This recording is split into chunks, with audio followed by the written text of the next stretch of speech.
that was we also have a video that was recorded by Dr. Mohamed Ibn Chambas, who could not join us because he's flying somewhere. He's on a plane right now. So unfortunately, due to last minute commitments, he could not make it. So I would like to invite my colleague, Edwick Madzumri from WILPF Zimbabwe. She's the president of WILPF Zimbabwe, and she is one of the most powerful people at WILPF, supporting us and doing a lot all over Africa. I would like to invite her to speak on behalf of WILPF and introduce this work, introduce WILPF, and also talk a little bit about this great partnership with Gun Free South Africa, who joined forces with us on this activist guide. Edwick, the floor is yours. Thank you so much, Rim, and it's so nice to be here. And I'm also looking forward to the interactive sections that we're going to be having today. So I'm going to partly introduce WILPF and WILPF Africa and the work that we are doing. So WILPF is an international organization which was formed during the First World War. And currently WILPF is working in more than 55 countries through 41 national sections and 5 groups. So WILPF works globally to promote peace and justice through a variety of activities.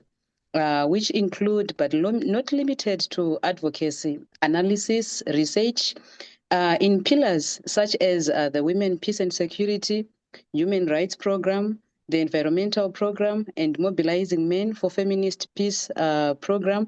Through these programs, WILPF challenges militarism, taking note of the negative impacts it has on the environment and how it exacerbates conflicts, oppression, and human rights violations and injustice. So probably since we are just coming out of COP, I can also highlight that WILPF has also been carrying out advocacy on disarmament.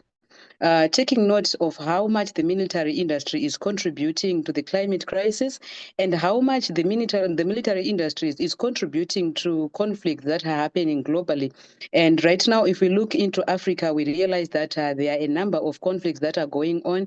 And you also realize that the military industries are actually benefiting, they're actually profiteering from the conflicts that are happening in the region. So regionally, WILPF has been carrying out a number of advocacy activities. And we also take pride in taking note of the fact that most of the advocacy activities that we carry out as WILPF are evidence-based. This is because of the strong pillar that we have in research. So you realize that WILPF globally and regionally, we are always carrying out researches that actually inform the various factors that we conduct when we are carrying out our advocacy work. So just a brief background on this, why we are having this launch. WILPF partnered with Gun Free South Africa to produce the activist guide on the African Union Silencing the Guns campaign. After a meeting which was held by Men Engage Africa and WILPF Africa, to which I can also say that WILPF Africa is also a strategic partner to the steering committee of Men Engage Africa. And the two organizations actually agreed on the need to engage with the campaign from civil society and from an activist perspective to contribute to silencing the guns in the continent. So we are going to be having amazing speakers on the panel, and you are also allowed to interact through the chat. And I'm also looking forward to the interactions that we are going to be having through the chat. And we look forward to also learning a lot on how we are going to use this guide that was prepared for us, which we'll be launching today. So I'm taking this opportunity to welcome you all to the launch, and I hope you're going to find this launch beneficial to you all and to the work that you are doing in the different spaces that you are joining us from. Thank you.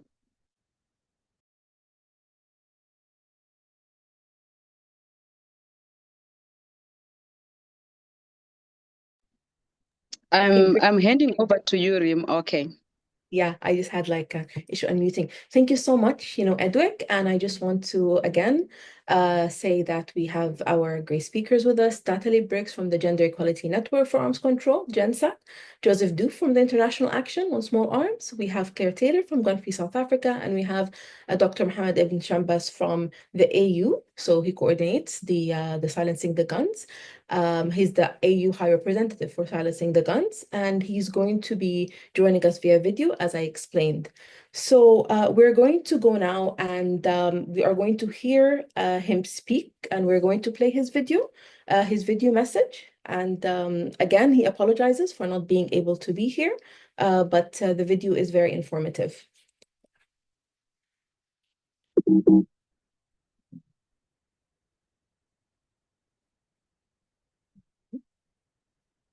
I'm just going to stop sharing momentarily as I set up the video. Alrighty. Yeah.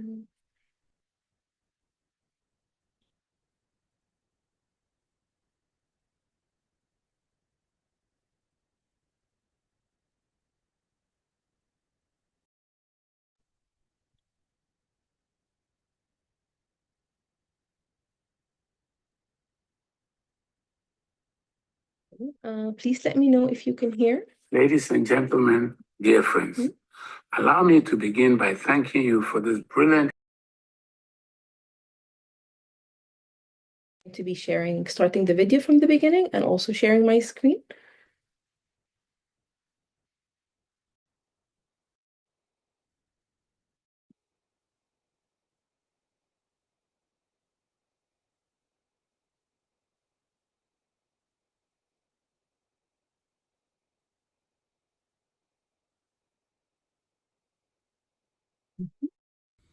Ladies and gentlemen, dear friends, allow me to begin by thanking you for this brilliant initiative of developing a toolkit to assist in our work of silencing the guns in Africa.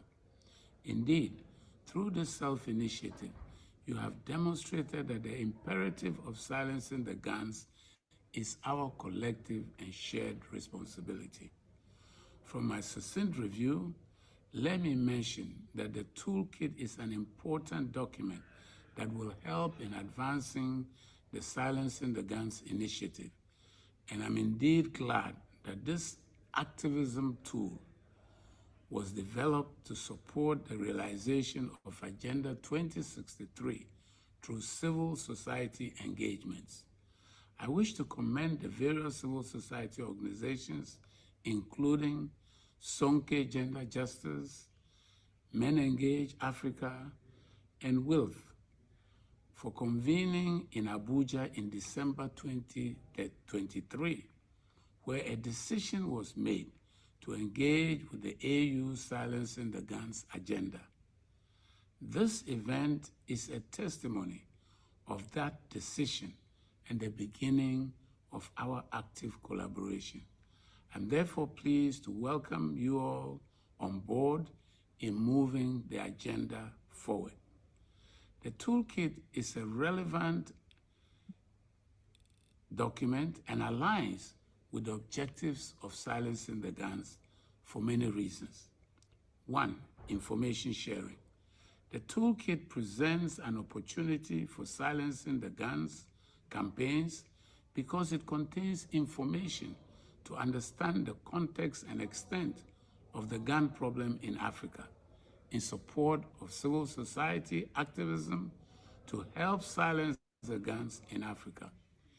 Its data summarizes gun violence in Africa, as well as information on gun stocks and trade, summary of some of the drivers of gun violence in Africa. Qui font en fait la synthèse de la raison pour laquelle les armes sont en train de se déplacer beaucoup plus en Afrique et aussi le problème régional qui sont... Information to facilitate and guide our collaborative work in silencing the guns. The source of information, such as the Armed Conflict Location and Event Data Project, which collects information on all reported political violence and protest events around Africa, and relevant UN websites, will help in gathering information and the possible development of a database for silencing the guns. This will enforce other AU sources used by the Situation Room, which monitors day-to-day events in Africa. 2, proposition of concrete and actionable plans. Another important aspect of the toolkit is its ability to produce and propose genuine ways through which we can engage decision makers in achieving the goal of silencing the guns in Africa. For example, the lobbying action which it proposes for persuading decision makers who make and enforce policies at continental, regional, national, and local levels is pertinent. On this note, let me inform you that this is an element of the mandate of silencing the guns. Over the years, we have been undertaking missions to RECs and member states to engage executive, legislative, and judicial branches of government, as well as civil society organizations and the local population on the Silencing the Guns campaign in order to make change happen. 3, understanding and addressing the supply and demand of guns. The kit clearly states that controlling the supply of guns through regulations dealing with their manufacture, trade, transport, storage, possession, use, and destruction, and understanding and addressing demand for guns are key components to reducing their availability and thus helping silence them. 3, addressing root causes of conflict. The kit elaborates the concept of deep preferences, which accordingly helps us understand that while a young man can choose whether to act violently or to get or use a gun, his choice is shaped by bigger factors or structural drivers such as poverty, unemployment, chronic hunger, persistent inequality, and the effects of climate change. Addressing these root causes will help reduce conflicts, thereby silencing the guns. 4, inclusivity. The lack of inclusion of some actors is one of the causes of conflict in Africa, and the toolkit is clear on participation in government processes, access to state resources, and respect for human rights, including access to resources in case of abuse. It also speaks to bringing on board Africa's young population and the gender dimension of managing peace. 5, marketing guns to feed demands. According to the kit, movies and TV shows, video games, advertising campaigns, and social media platforms do 2 things. First, they use fear-based marketing to drive sales. In this narrative, guns are de-risked and men are portrayed as protectors. Second, they glamorize, sanitize, and normalize guns, the military and armed violence. A careful analysis of the toolkit shows that there are areas of our possible collaboration, some of which are: A, civil society organizations' involvement in SDG.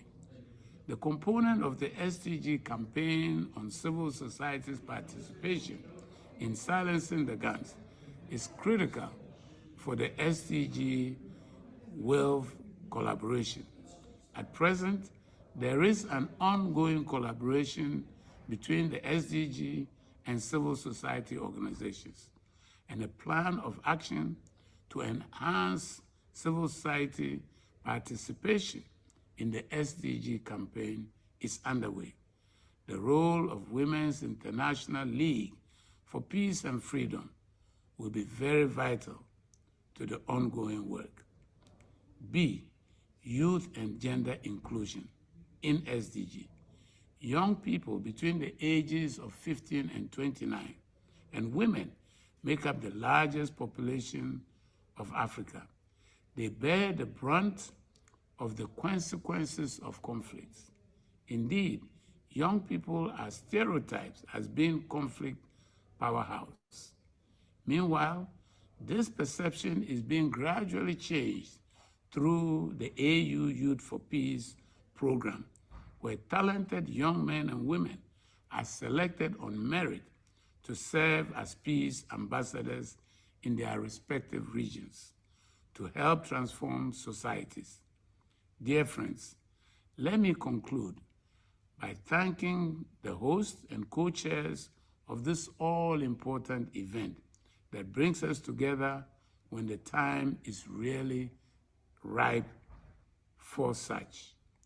I remain especially grateful to the leadership of Women's International League for Peace and Freedom, through whom the SDG team has engaged about the toolkit. Our participation in this meeting is a result of the relationship that has been built between the SDG and WILPF, and the constant exchanges between the two. It is my hope that this momentum continues. I look forward to fruitful collaboration between us in working to make guns go silent in Africa. And I thank you all for your kind attention. Great. Thank you again, for your patience, and we would like to thank Dr. Mohamed for sending, this video and for making the time to do that. As we're now commemorating the 16 days of activism, we are continuing to have critical conversations on many of the things that Dr. Mohamed spoke about, especially that to silence the guns, we need to have a holistic overview of all the issues. And he talked a lot about, guns and marketing of weapons. And it's an area that we have been, focusing on at WILPF, especially in our initiative, Mobilizing Men for Feminist Peace, over the last few months, marketing of weapons and war, and how social media and entertainment industry is very much complicit in this. So our next panel is really about this issue of guns, but also how guns and continue to be used to facilitate and to also just increase, gender-based violence. Since this is the 16 days of activism. And to just, introduce you quickly, I would like to give Dr. Joseph and Natalie from GENSAC and from the International Action Network on Small Arms, IANSA, respectively, the chance to just, have a nice conversation with me on this issue. And I would like to I'm looking forward to listening to your input when it comes to the engendered work that is being done to silence the gun and its importance. So Natalie, I would like to ask you, a critical question that we keep asking in many different ways. Why is it important, to talk about, violence against women as a specific type of violence, and this is something that we talk about every year during the 16 days of activism. So if you can tell us a little bit about this. Thank you so much, Reem. I hope you can hear me okay, because I think I'm having some connection issues where I am. But please just let me know if it cuts out, and if necessary, I can turn off my video to help with the connection. But at the outset, let me just say thank you so much for having me. I'm very happy to join this webinar with WILPF and Gun Free South Africa, and also to speak during this session with Mr. Joseph Dube of IANSA. And today I'm wearing two hats, both the Gender Equality Network for Small Arms Control, which you mentioned, which is a global network of civil society leaders, security officials, academic experts, and women peace builders working for gender responsive small arms control, and the Having Global Violence Task Force, which is an initiative focus on violence reduction at Pathfinders for Peaceful, Just, and Inclusive Societies. And I also want to briefly mention that the Having Global Violence Task Force is proud to count Dr. Chambas as one of the co-chairs representing the Silencing the Guns initiative. And the task force is focused on achieving the SDG targets for peace and significantly reducing all forms of violence. So in order to answer the question of why it's important to talk about violence against women as a specific type of violence, I think it's important to look at some of the data behind this. An initial assessment of rates of violence can paint an inaccurate picture of the impact of violence towards women. Men are undoubtedly the most common victims and perpetrators of violence globally, especially when looking at rates of homicide. However, when taking into consideration rates of non-lethal assault, we see a more balanced picture. And furthermore, intimate partner violence is a particularly insidious type of violence that almost exclusively. Oh, Natalie, is my connection breaking? if you can just go slower for the interpretation. Sorry for Okay. cutting you off. No, it's okay. I was just saying that yes, intimate partner violence is particularly dangerous and almost exclusively targets women. And this leads to the death of a woman or girl every 10 minutes. For women, no place is less safe than their own homes. 60% of all femicides are perpetrated by intimate partners and family members, compared to 12% for men. Numbers are markedly higher in Africa, and according to a recent report from UNODC, of the 51,000 women and girls killed by an intimate partner or family member in 2023, approximately 21,700 victims were from the region. It's also worth noting that violence can have a long-standing impact that cuts through generations. Children who grew up in violent households are more likely to be perpetrators and victims of violence themselves. And another important point is to note that levels of violence against women don't follow overall trends of violence. The rates are often very high in places that are otherwise peaceful, and rates of violence against women tend to stay stable or rise even when other types of violence are trending downwards. And since we're here talking about the Silencing the Guns initiative, it's important to discuss specifically the role that firearms can play in this violence. Small arms can be used to facilitate gender-based violence and to commit intimate partner violence or domestic violence. For example, studies have shown that there's a direct correlation between femicide rates and the use of firearms. 24% of femicides are committed using a firearm, which is less than the share of homicides with a male victim committed with a firearm, which is 48%. However, what's difficult to measure is the role that firearms play in keeping women feeling threatened and captive in their own homes, even when no shots are fired. We know that from the 1 billion weapons in circulation, around 85% are in civilian hands, and many of those are kept by ex-combatants who bring their firearms back home after conflict. This is particularly concerning when we take into consideration the trends in intimate partner violence that spiked during and after armed conflict. So for all these reasons, we believe that initiatives like the Gender Equality Network for Small Arms Control can bring women to the center of discussions like these on arms control and disarmament, and it's incredibly important in understanding the dynamics of these issues. Natalie, thank you for giving us a lot of food for thought, really, about the patterns, of violence against women and how, it's happening in peaceful countries, post-conflict countries, conflict countries, and how it's causing violence against women in the public spaces, but also in the private spaces, making them less safe. Dr. Joseph, I would like to turn to you and ask you about, what you can tell us about the use of guns when it comes to gender-based violence in the context of Africa. Thank you very much.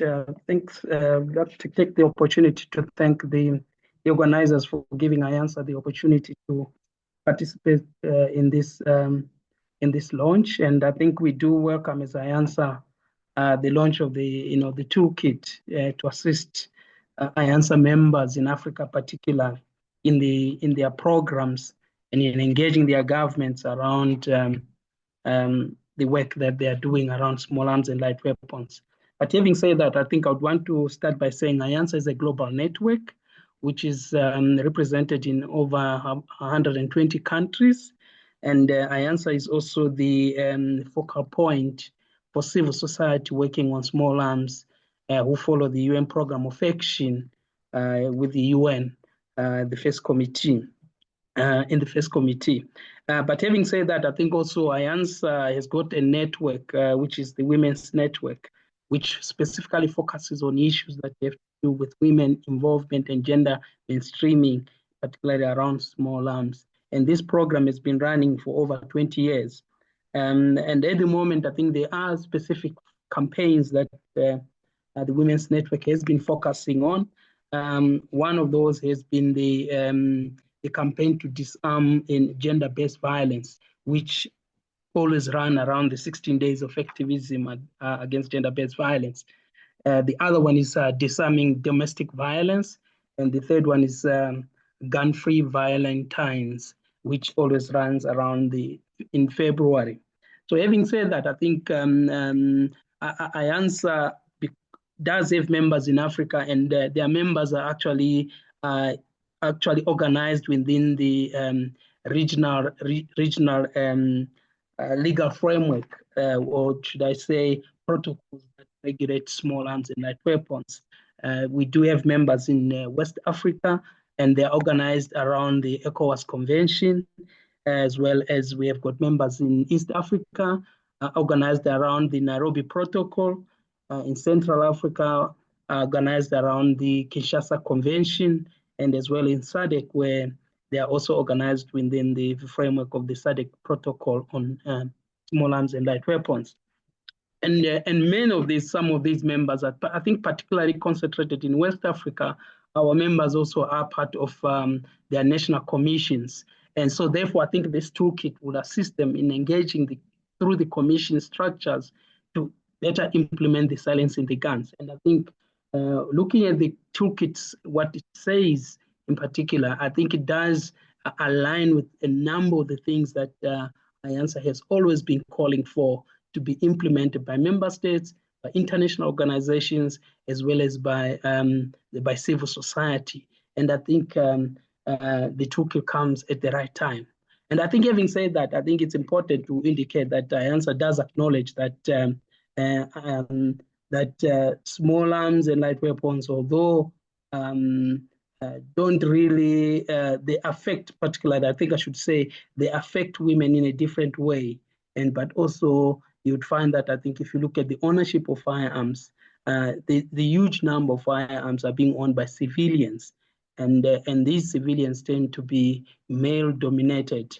And therefore, I think when these weapons are used, actually they tend to be also used against each other, these young men. And in this case, you find that young men becomes perpetrators as well as victims. But unfortunately, what will happen is that women then bear the heavy burden of psychological and economic impact when these young male family members are injured or are killed. So that's one of the key components that one wants to emphasize around that. But also, because of the campaigns that we run, we have picked up that one of the points that we need to underline is that for women, small arms and intimate partner violence are a fatal combination. And it's very fatal because usually I think that's why, for example, you see the campaign around gun-free Valentine's Day. Actually, it was one of those components that emphasized that when there is a gun at home or in an intimate partnership, or there is violence and there is a firearm, the chances that the loser usually is the female. And in this case, it's always the woman that suffers the consequences of that particular weapon. So I think I want to stop there at the moment, but I think I would want to engage at some point later if there's a question that you would want to raise. Absolutely, and thank you so much for pointing out intimate, violence, and also pointing out the campaign, gun-free Valentine's Day. Maybe if you have time towards the end, we can revisit this campaign and you can tell us more about it. But I want to ask you now both, since you're both working on small arms, Natalie, you're more focused on working on it with a gender responsive lens. So quickly, if you can tell us, what does gun responsive small arms control mean, and how does it work? And if you can give us an example of some of the through some of the programs that you have implemented, that would be great. So Natalie, if we can start with you, and then we can go to Dr. Joseph. Sure. Thank you, Reem. So gender responsive small arms control means understanding that armed violence has unique impacts on women, men, and boys and girls. Exactly as Dr. Dube was saying, the different social, economic impacts that this has based on gender is very important to understanding that, and solutions need to be catered for these impacts. So it means acknowledging that only by in the case of GENSAC, only by empowering women to be active participants in disarmament and arms control processes and conversations are we able to design and implement effective solutions. So what does this look like in practice? For example, on the border of Burundi and the Democratic Republic of Congo, GENSAC members observed that women in villages were often the first to notice influx of weapons into their communities as precursor to surges of violence. In response, they organized dialogues between women in the community, security officials, elected leaders, and other policymakers so they could share the specific ways their communities were at risk of armed violence. Now, in the Great Lakes region, a gender-focused approach to small arms has translated into GENSAC members describing the strong links between communities with high school absenteeism among women and girls and the incidence of forced marriages and illicit weapons proliferation. Through subsequent dialogues, GENSAC members made it clear to government officials that their strategies to improve graduation rates and end forced marriages must also incorporate efforts to curb the illegal circulation of firearms. These are just some examples of what gender responsive small arms control can look like. And we're very happy to support the Silencing the Guns toolkit. And we encourage that you, as you read it, also keep in mind the importance of acknowledging the differentiated impacts of armed violence in women and the importance of elevating their voices in any initiative aimed at reducing it.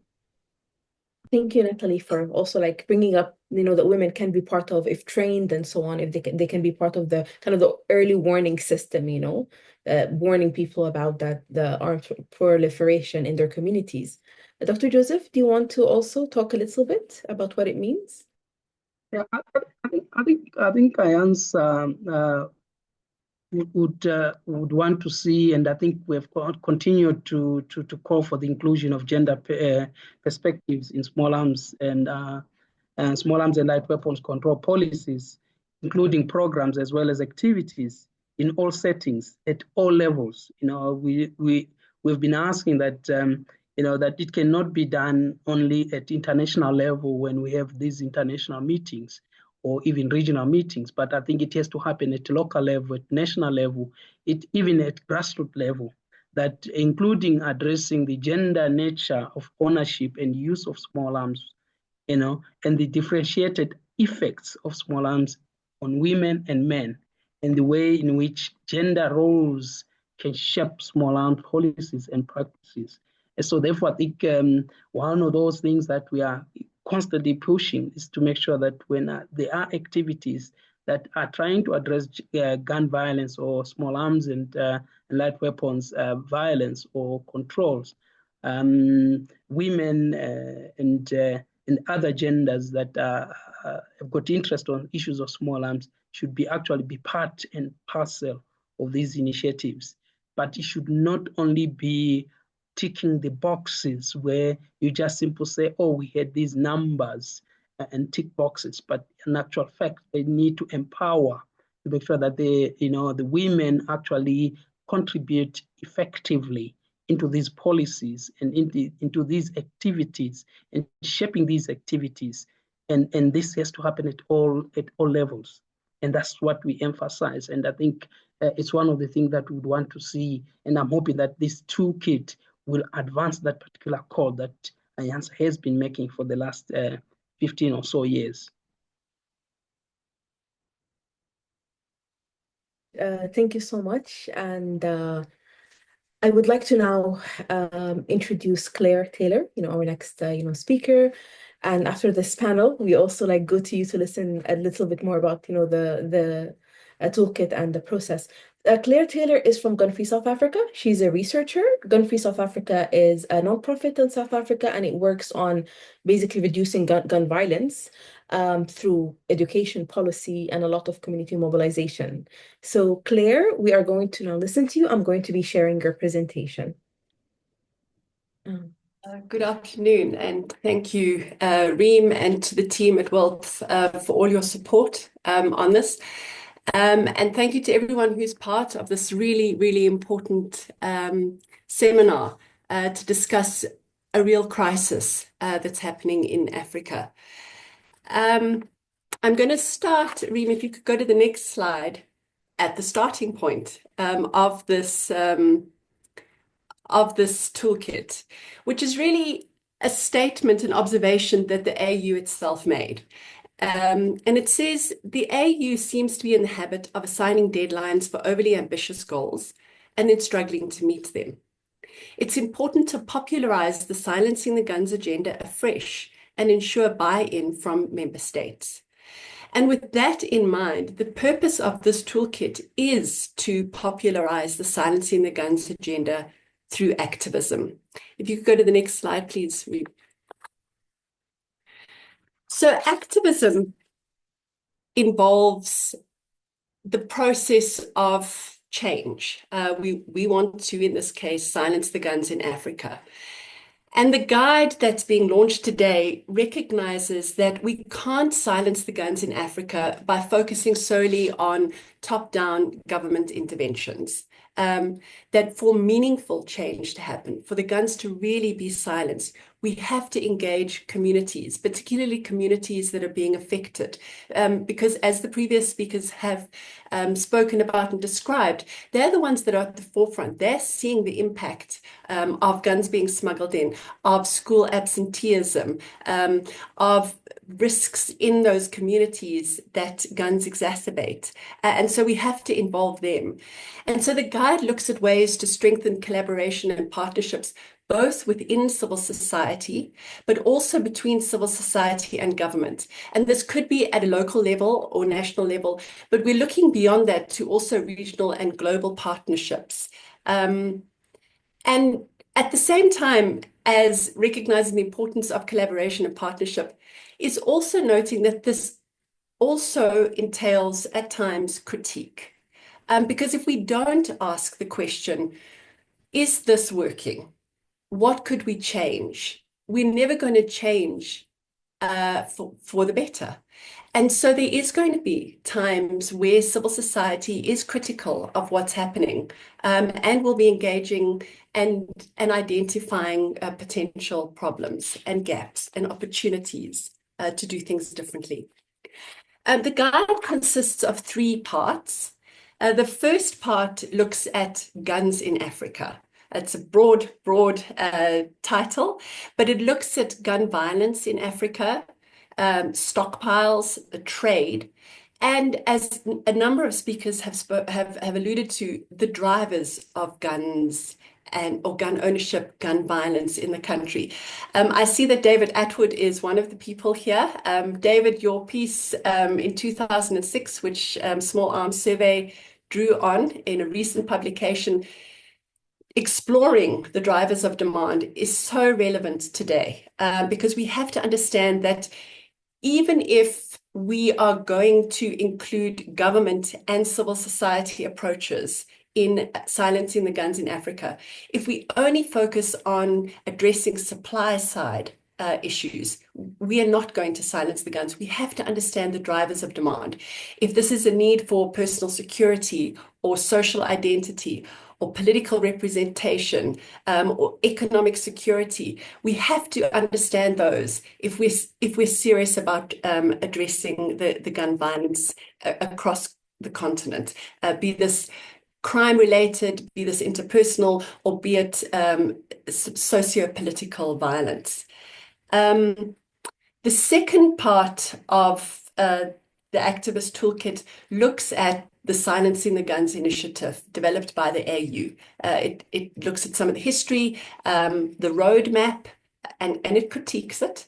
And it also looks at some of the key role players that civil society needs to engage with in order to silence the guns, and some of the ways that you could engage with them.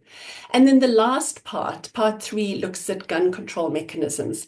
And this includes both global and regional initiatives. So, for example, protocols that have been agreed upon either globally or in the different regions in Africa, as well as developments that are important to note as we work towards silencing the guns in Africa. Read the next slide, please. So throughout these 3 parts of the activism toolkit are 40 ideas for action. And they are highlighted with a little light bulb so you can find them easily. And these ideas for action can really be clustered into four distinct categories. The first is there is a lot of information that exists that is available for you to be empowered as an activist wanting to silence the guns in Africa. And in fact, many of the organizations who are here today developed that info. So GENSAC, WILPF, Small Arms Survey have all developed fantastic resources that can be used, that you can use to empower yourself. There's also information, for example, for you to see if your country has ratified a particular global or regional protocol. And you can see whether your country, if it has ratified that protocol, has complied with its review mechanisms. The second area of ideas are around collecting evidence. And one of the things that became apparent in this process of developing the toolkit is how little information is available, for example, on gun violence in Africa. And so there are ideas included in the toolkit around where you, as an activist working in your community or your country, could get this information and be able to share it, and be able to track the impact of guns on violence in your country.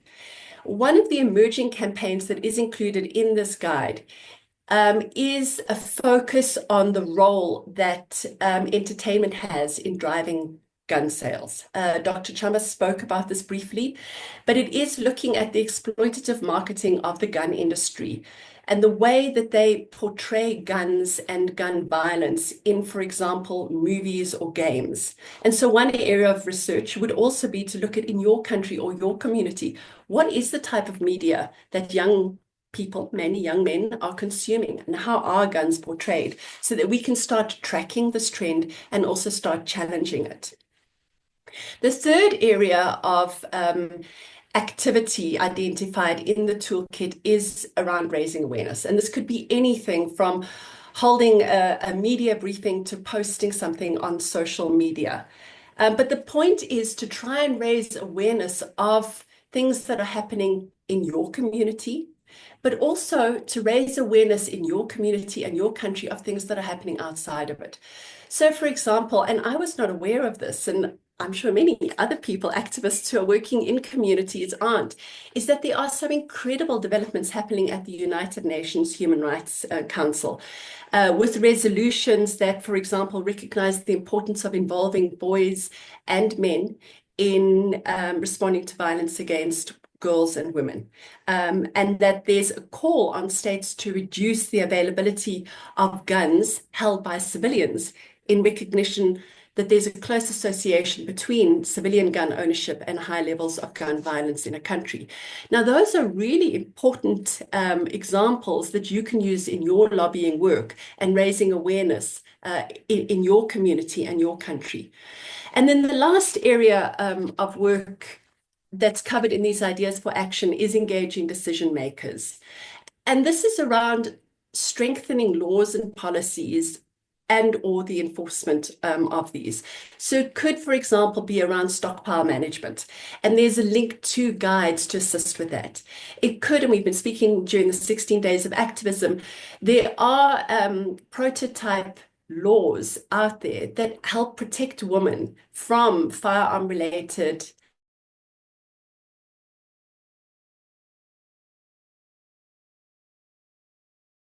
removal.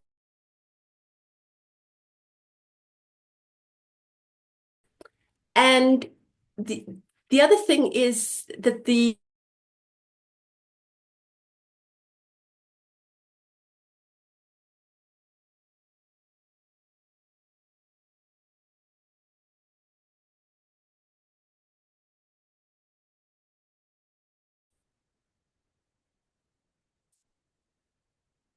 Claire, you are frozen. Okay, so it seems Sorry, that I looked off slightly. yeah. So just you can just we lost you for like the last few seconds. So sorry, and you can Okay. the video if it Yeah, doesn't. so those 40 ideas are highlighted throughout the guide. Hopefully they're easy to find, and you can start actioning them. And I think Dr. Chambas spoke about the importance of acting now. And included in the guide are the next two slides that highlight how urgent it is that we take action to silence the guns in Africa. They're both drawn from the United Nations Office on Drugs and Crime's most recent report on homicide globally.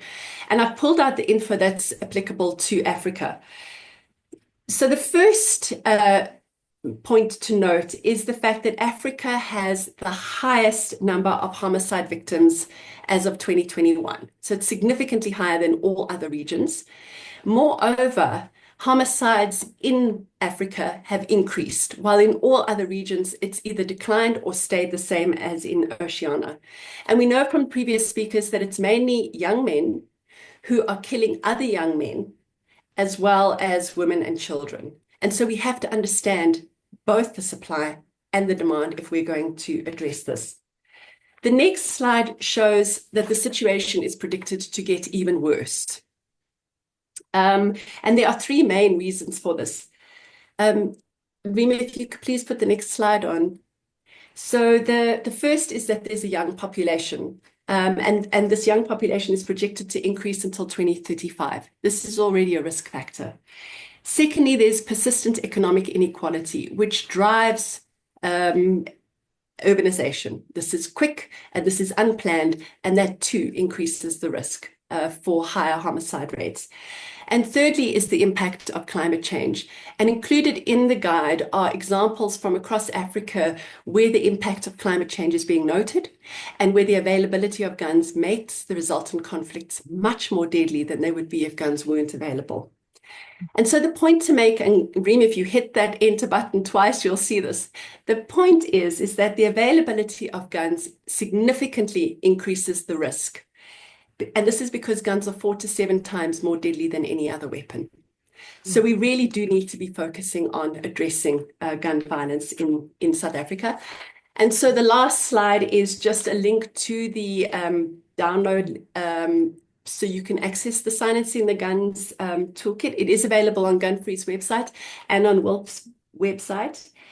And I think just to summarize is that the purpose of this toolkit is really to build partnerships.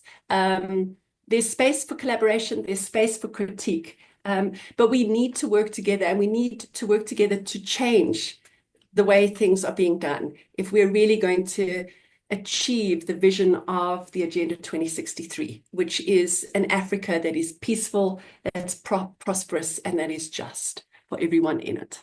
Thank you. Thank you so much, Claire. And I'm very conscious of time. I know we're a little bit running late. So I'm just going to, I just want to reiterate what Claire said. You know, it's available on Gun Free South Africa's website, our website, and we're also going to share it after the session to all the registered, participants and attendees. So I'm just going to go quickly and select a few questions before we wrap up. So we have a question from Kim Paul or Polly. And her question is, since we are talking about Congo, the elephant in the room, can we address the loud reasons that locals feel the need to arm themselves with small arms, like those funding, she mentioned Uganda and Rwanda in Goma and Kivu. So Dr. Joseph, if I may put out the question to you, and I'm happy to reread it. Please, if you could reread it, then I can try and see if I can respond to it. Yeah. So the question is about the Congo, the elephant in the room. Can we address the loud reasons that locals feel the need to arm themselves with small arms? This is the first part. The second part, she said, like those funding Uganda and Rwanda in Goma and Kivu. So she's talking about external influences. Yeah, no, thanks a lot for the question, and thanks I think for our colleagues in DRC Congo, and definitely I think if you I'm going to use an example that I had a meeting with national focal points of the SADC region at some point, and DRC was part of the meeting, and they actually showed the map of DRC and where conflicts are currently happening in the Congo. And I think if you look at the eastern part of Congo going up to the northern part, you find that there's a lot of red painting, and part of it is because of the conflict. And I think the dynamics or the challenges that DRC is faced with, it's enormous, and I think they are doing their best to address it. And I'm hoping that I think as SADC as a collective, as Africa Union as a collective, need to intervene where there is external forces that are playing part to extract minerals, because I think part of the conflict that you find in DRC, it's aligned to the minerals that are along that particular belt, the eastern belt of Congo. And so therefore, I think the government of Congo cannot address this particular issue on its own. It needs particularly partners within Africa. And I think we've seen an increase of African countries showing interest in addressing this particular conflict. And I'm positive that I think in the next 5 or so years, through the initiative of silencing the guns, and including, I think, the toolkit, if we apply it very well, we will be able to achieve much more in reducing the number of weapons, but also addressing the demand for weapons. And it's unfortunate, I think, in DRC that it's young people who are in need of these firearms, and part of it is to try and protect their own families, but also they're also trying to protect their own territory, because the state is actually failing to provide security for those communities. And so therefore you find that those communities are reorganizing themselves to protect themselves. But I think it's not only practice in DRC, but you find it even, for example, if you go into the Karamoja regions, or in the Kenya, Uganda, Tanzania, the Maasai people have got clubbed themselves to protect themselves, and they use some of these weapons to do that, and do cattle wrestling as well. So these are some of the challenges that you'd find around that particular Great Lakes region. But I think with the silencing the guns, I think we are positive, including, I think, the toolkit would assist us in advancing to reduce the demand, but also to cut the numbers of weapons in Africa. And unfortunately, I think I just wanted to add this point, and usually people always think that every time they say, but where do these guns come from? There is an increase, of weapons being manufactured in Africa. So we do have manufacturing companies in Africa that are manufacturing these weapons. And part of it is we need to also discourage that we cannot continue. If we want to reduce the number of firearms, we also need to reduce the manufacturers, because the manufacturers will, by default, try to create a demand for those weapons. Thank you very much. Thank you, Dr. Joseph. I don't see more questions, so if anyone has more questions, you are free to put them in the Q&A or the chat box. But I don't see any more questions. I went through the chat, so I would like to thank, actually. Okay, so Dean has 2 questions. I'm just going to put them out before I turn it back to Edwick. So the first is, we know the US-based National Rifle Association, NRA, attempts to roll back gun control laws in countries across the world, most recently, especially Brazil. Does anyone have the experience of that in your country? Okay, I would like to put this question, to Claire, and also Natalie, if you can also answer this question, that would be great. Claire, do you want to start and talk about maybe the context of South Africa? And I'm happy to reread the question. Yes, we do see synergies between what's happening in America and what's happening certainly in South Africa. So, for example, there's a big move in South Africa to treat firearm ownership like a car. And so you would get a license, like a driver's license, and then you can get as many guns as you want. And that would align with some of the views in America around the way that guns are treated. So there are background checks, although they're limited, and then you can just get guns. And that has been challenged in our courts, and we have been able to push that back. But I think that there is more collaboration, and we're seeing it particularly on the more extreme gun lobby groups that seem to be collaborating with the more extreme gun lobby groups in America. You can see it in the language and in their tactics. Natalie, are you seeing this kind of influence of the NRA in any of the countries where you're working? And if you can tell us how? Yes, thank you. Thanks, Jean. It's a good question, and I'm American, so of course I know how challenging the context is there as well. I mean I have heard of Brazil specifically having the similar issues, and you know our membership is all over the world, in Latin America and the Caribbean and Africa and the Balkans. So sharing their experiences is also part of what strengthens our networks.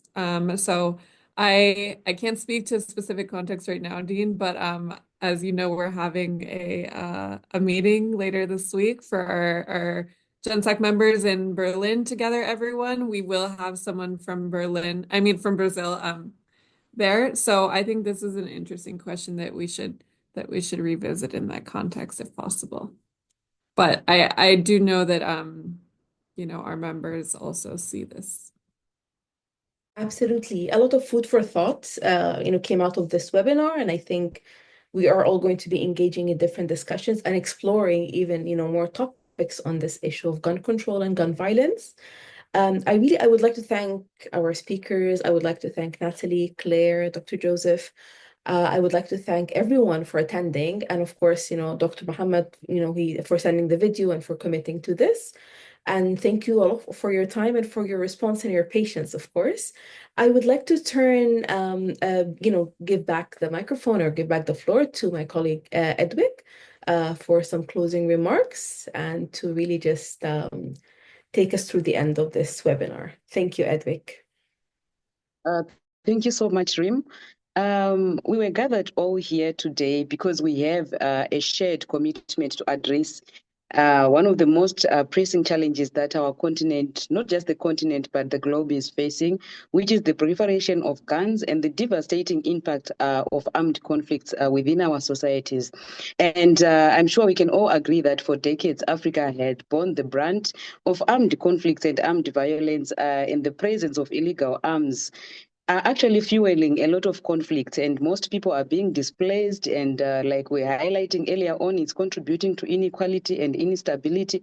And whether it is through direct violence or disruption of livelihoods, we can also agree that the impacts of weapons on our continent is actually undeniable. And these weapons are responsible for not only the loss of lives, but also for destabilizing the entire regions.